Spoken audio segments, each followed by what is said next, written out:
And the wildest thing about this is that, and this is the one that I find the most surprising, is that the people that are developing the technology are also the ones that are warning us about it. So on the one hand, they're developing this technology, and then they're saying, there's a percentage that just might destroy all of humanity. I'm just saying, we don't know how big the percentage is, but it's possible. There's a possibility that this will disrupt everything so much. We have no idea what it's going to bring, and yet we are racing towards this. And the scariest thing in this is that every time an AI company announces that their AI is somehow demonstrating an anti-human behavior, or is somehow demonstrating its capacity to escape or to transcend the bounds, the investments pour into the company. It almost feels sometimes like those announcements are actually marketing tools, that they're actually a way to get money is to announce how dangerous did you follow the Anthropic situation? Where they announced that their model was so dangerous that they had to secretly give it to tech companies so that they could fix all of their bugs with their AI so that they could then, release their AI. That's wild. Like when the threat is what brings people to invest in your company. All right, so what is going on? Why are we racing towards this? And so let's go back to the Tucker Carlson interview. This is, so Tucker is, he starts and he asks Sam about what are these LLMs? What are these large language models? What are they doing? Why is it that people he uses the word worship them? That's how he starts the interview. So immediately you get the sense that he's going to make this interview reach some of the highest stakes. This is not going to be fun for Sam Altman, and it wasn't fun for Sam Altman. He asks Sam Altman right away about what his spiritual views are, which is, you'd think that's a very strange way to go. And Sam answers, he said, I'm Jewish. But not kind of. And he suggests that, he kind of is confused about God and about religious questions. And Tucker then reminds Sam that you are about to possibly become one of the most powerful people in the world. As the CEO of the company that is moving towards AGI, you are possibly going to become one of the most powerful people in the world. And that his ambiguity about his moral position and the ambiguity about the moral positioning of the OpenAI model is concerning. Because if we're going to have the most powerful technology that the world has ever seen, and the king or the head or the chief of that is morally lacking, where are we going? And that's when the interview becomes very disturbing, because the next thing that Carlson does is he almost basically accuses Sam Altman of murder. It's one of the craziest things you see. And so, what is going on? What is he doing? Okay, so I don't know the facts. I'm not a policeman. I'm not someone who could know what happened, who did what. But if you pull back a little bit and you look at what's going on, what Tucker is kind of grasping at, or kind of coming towards, is he's asking him, who does AI serve? What is it? What is it submitted to? Right? That's the question. What does the AI serve? And of course, the corollary to that is also asking him, you, who is going to possibly be one of the most powerful people in the world, who do you serve? What do you submit to? And of course, the implication is that if this person is morally ambiguous, if this person is morally corrupt, then how can AI become beneficial? How is it possible?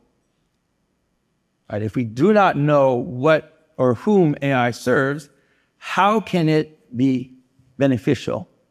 How would it not lead us to a wasteland? Now, this moment, this weird moment in this interview, to me, it reflects something that we have seen before in storytelling. So in the medieval story of the Holy Grail, we have a similar problem which is suggested. We often understand the Grail as something that is holy, but that it's the receptacle of something holy. But if you look at the Grail itself, you see in Chrétien de Troyes that the Grail has a host in it, right? It has the body of Christ in it. And then later traditions, it will have the blood of Christ, this idea that the Grail is the cup that received the blood of Christ. And so it is this kind of container for holiness. But there's also a way in which the Grail is a technology. It's the container. It's not the holy thing, right? It's actually the thing that contains the holy thing. And that's why often in many of the traditions, the Grail is a cup, but it's also a book. And so it's actually, interestingly enough, the Grail is information technology. And so in the Grail story, the kingdom of the Grail has become a wasteland. And the Grail is lost. And everything is falling apart for that reason.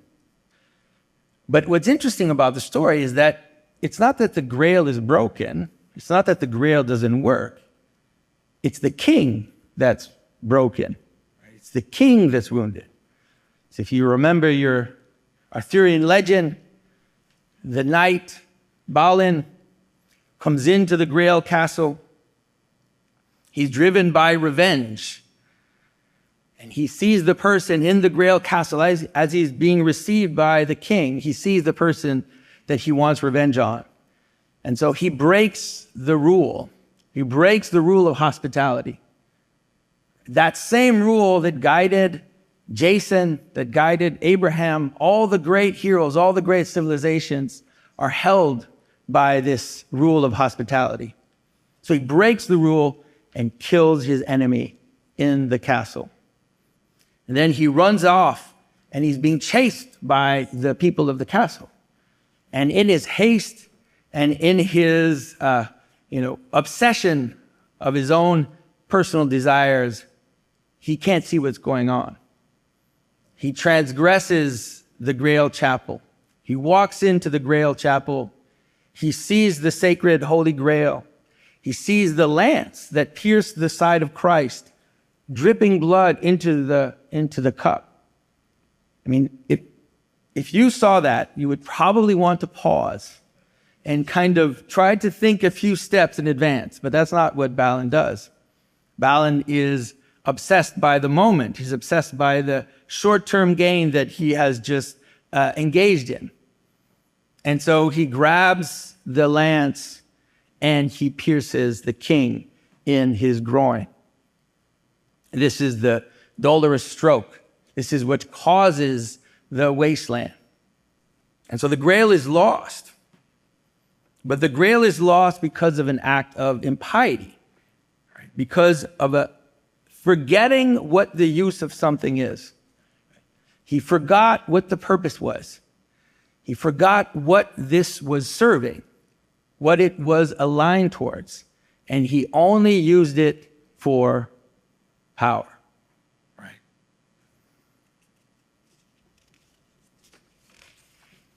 And so for that reason, the king becomes passive, the king becomes sterile, and of course the king is wounded. For that reason, the Grail no longer heals the land. The Grail no longer does what it's supposed to be. And people forget, they have forgotten who the Grail serves. And that is the question that has to be asked. To solve the problem of the Grail, someone has to come to the Grail King's castle and ask, who does the Grail serve?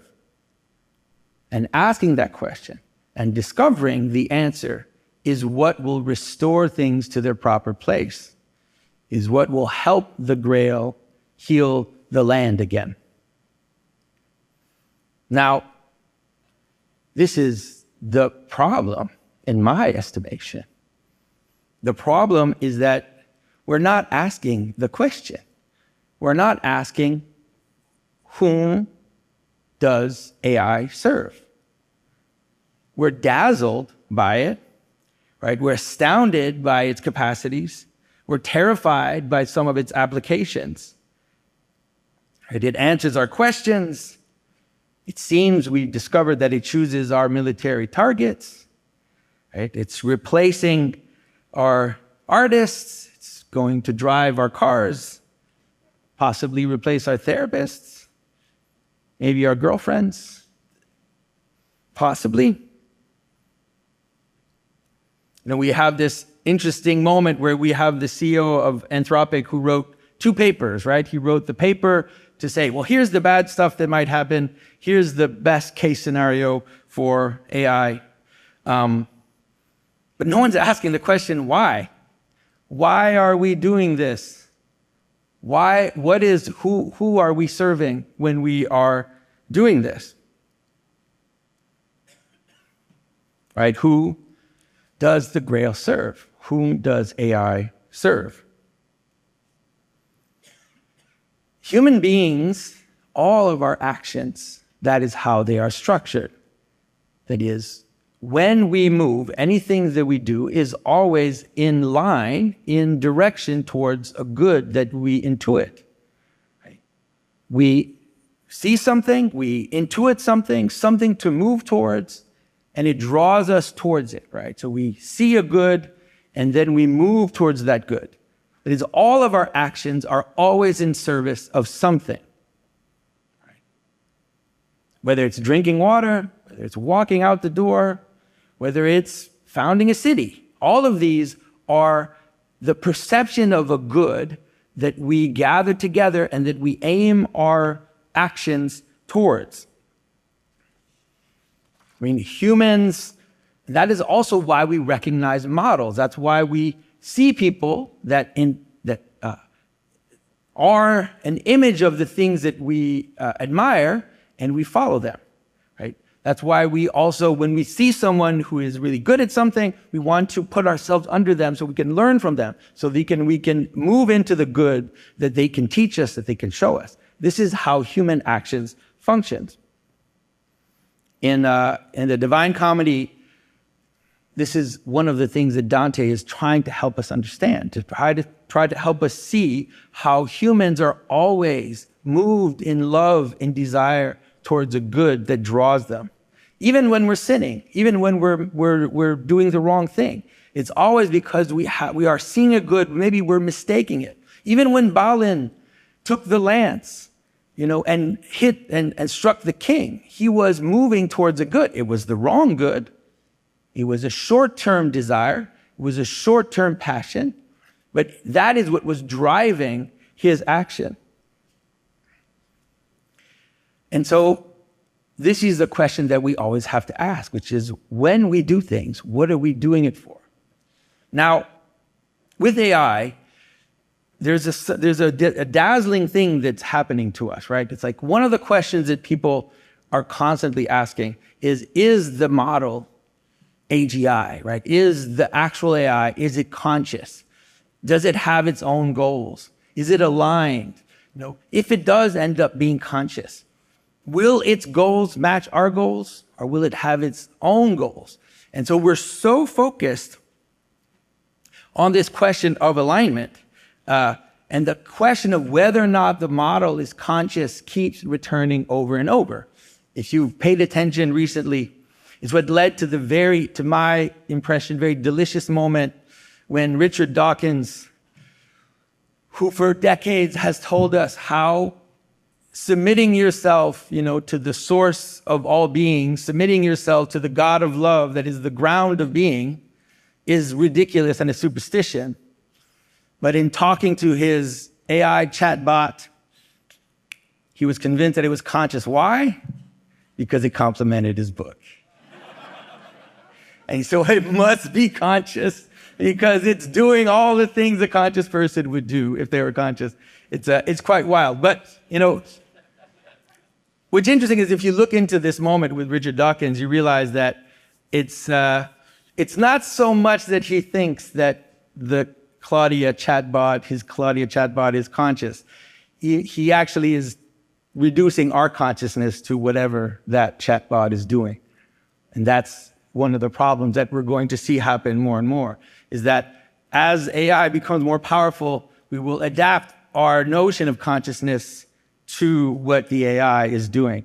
And this goes into the direction of the left brain, a problem that Dr. McGilchrist was talking about.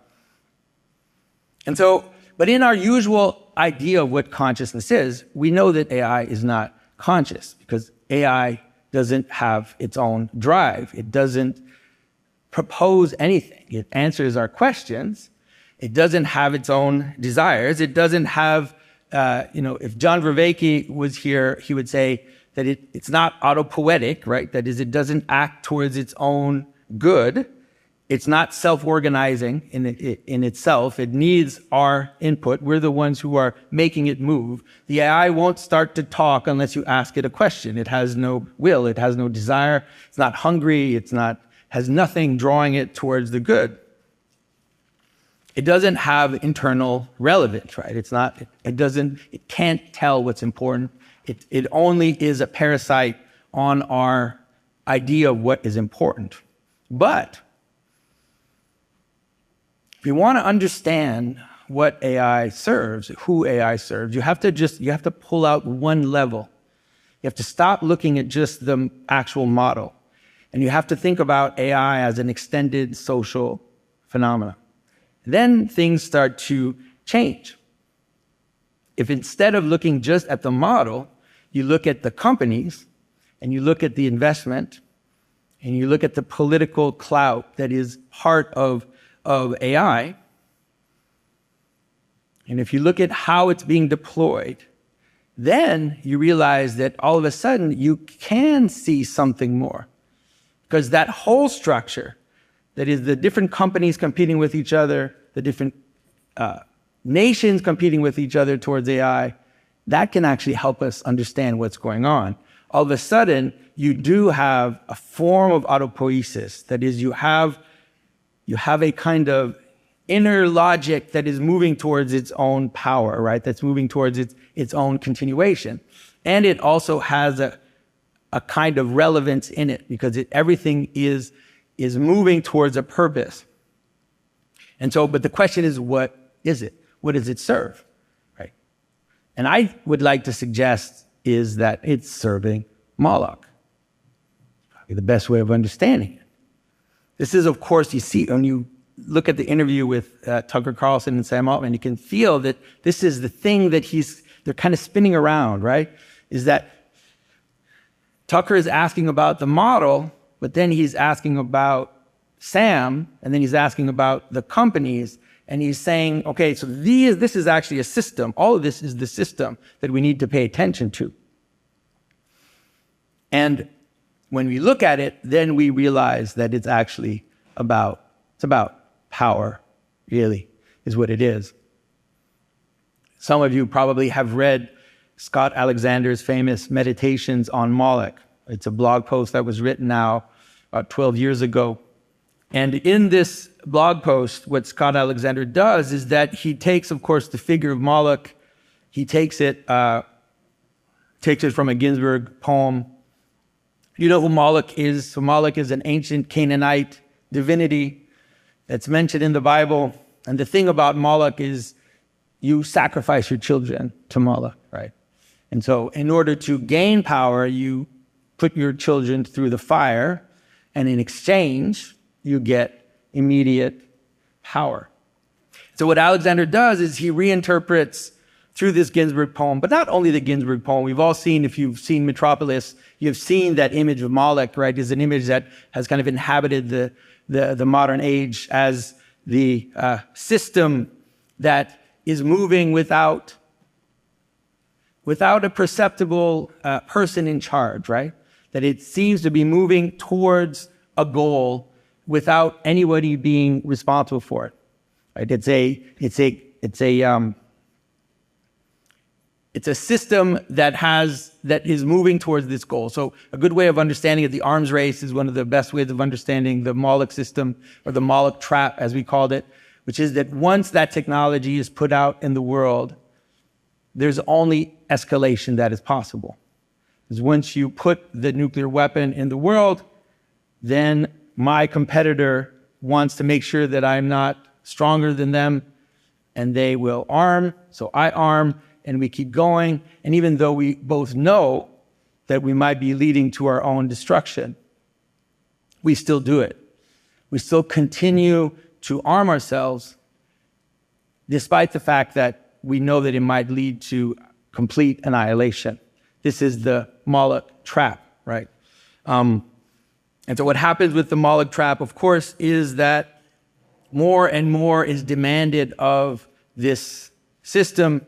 It asks more and more of us. We put more and more of our energy into it, more of our money, more of our attention, more of our care, and we do it only to prevent our destruction from the other, but we are at the same time moving towards that destruction.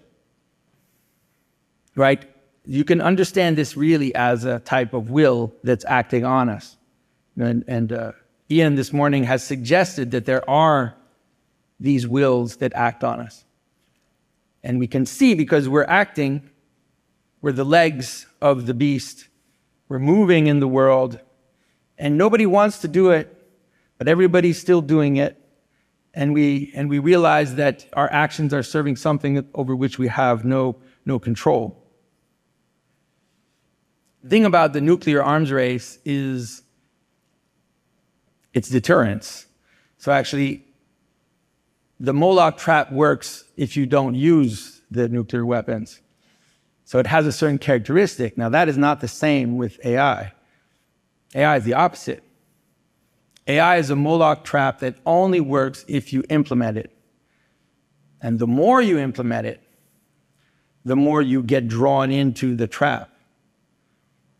So it can help us kind of understand what's going on. Why is it that when a tech company announces how dangerous their model is, why are people putting their money there? Right? When the very people that are making it are warning us that it would lead to our own destruction, that is why. Right? And so we are caught in a wheel where AI is being implemented as fast as possible in every domain possible. So if you think of industrialization, you could imagine industrialization as a Moloch trap, right? Which is that as one country starts to industrialize, or as one part of a nation starts to industrialize, everybody has to follow suit, or else everybody will be left out in the cold. And only those that move in that direction will win the game, even though it might cost huge things to the environment, to our political structures, to our communities. It might cost that, but we have to do it. Now, in industrialization, it was basically one direction. It was the production, distribution, and sales of goods. But AI is being implemented everywhere, in every single domain of human existence. So it's as much in the medical and the political, in the education, in industry, in law enforcement. Think of it, name it, AI is being implemented. And so the AI, the Moloch trap, is the most perfect. It's like a perfect Moloch trap, because it actually has to be implemented everywhere and by everyone. And it's iterative, right? Because if we don't do it, we'll lose to China. Right? And if we don't do it, we'll lose to the other company. If we don't do it, we'll lose to my fellow employee, who's going to become more productive than I am. If I don't do it, I'll get worse grades than my other students. So it's completely iterative at every single level of reality. So, what happens when everything has been devoured by Moloch. And it's interesting because obviously we're sophisticated people. We don't believe in Moloch. It's a metaphor, right? It's a metaphor for a game theory situation. But in the end,